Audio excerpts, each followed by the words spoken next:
Hello, I'm Rabbi Elton from the Great Synagogue in Sydney, and our personality today is Rabbi Shimshon Raphael Hirsch, born in 1808 and dies in 1888.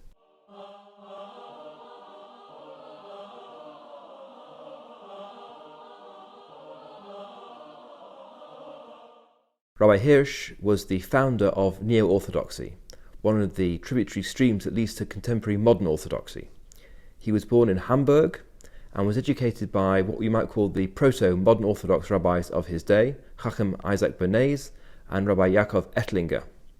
He was given his smicha at the age of 22 in 1830, and he first went to Oldenburg, where he became chief rabbi at a very early age, and there he wrote the 19 letters of Ben Uziel.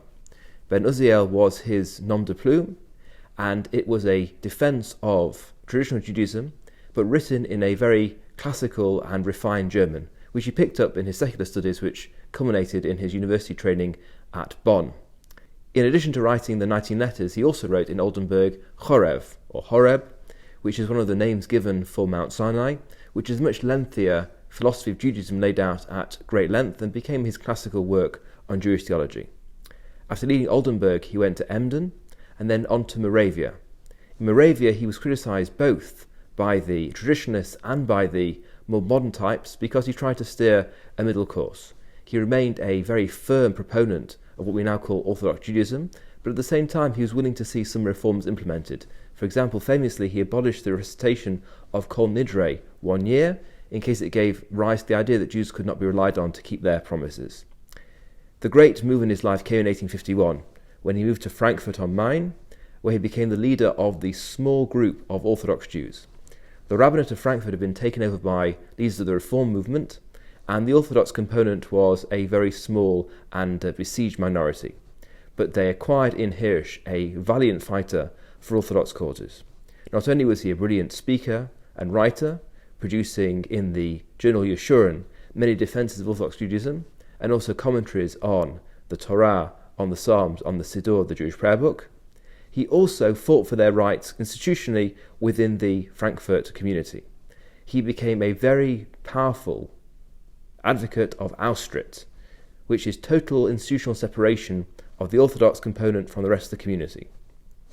Even though his community was entirely independent in its own working, because of the state law, they still had to pay money into the general community, which was run by those of a more reforming inclination. Rav Hirsch opposed this totally, and said there had to be complete separation with no funds going from the Orthodox members towards any reform institutions or any institutions allied to the reform movement. In 1876, he achieved this objective with the passage of a law which allowed his synagogue to totally separate from the rest of the congregation. So he's remembered really for three different elements. First, his weighty defense of orthodoxy in good classical German.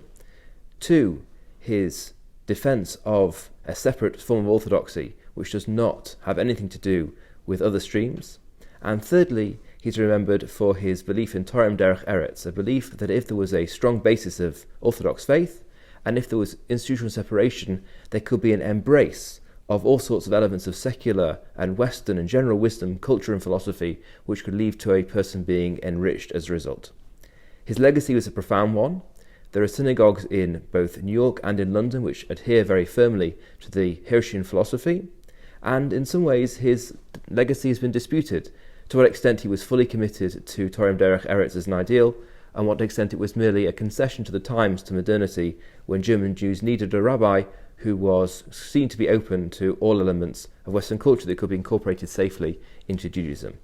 I am one of those who thinks he was a more enthusiastic advocate of real synthesis between Western and Jewish knowledge, but there are definitely people who argue in a different direction. His works remain in print in many languages, and he is regarded as the founder of Neo-Orthodoxy and therefore ultimately one of the founders of modern Orthodoxy. Thanks for joining.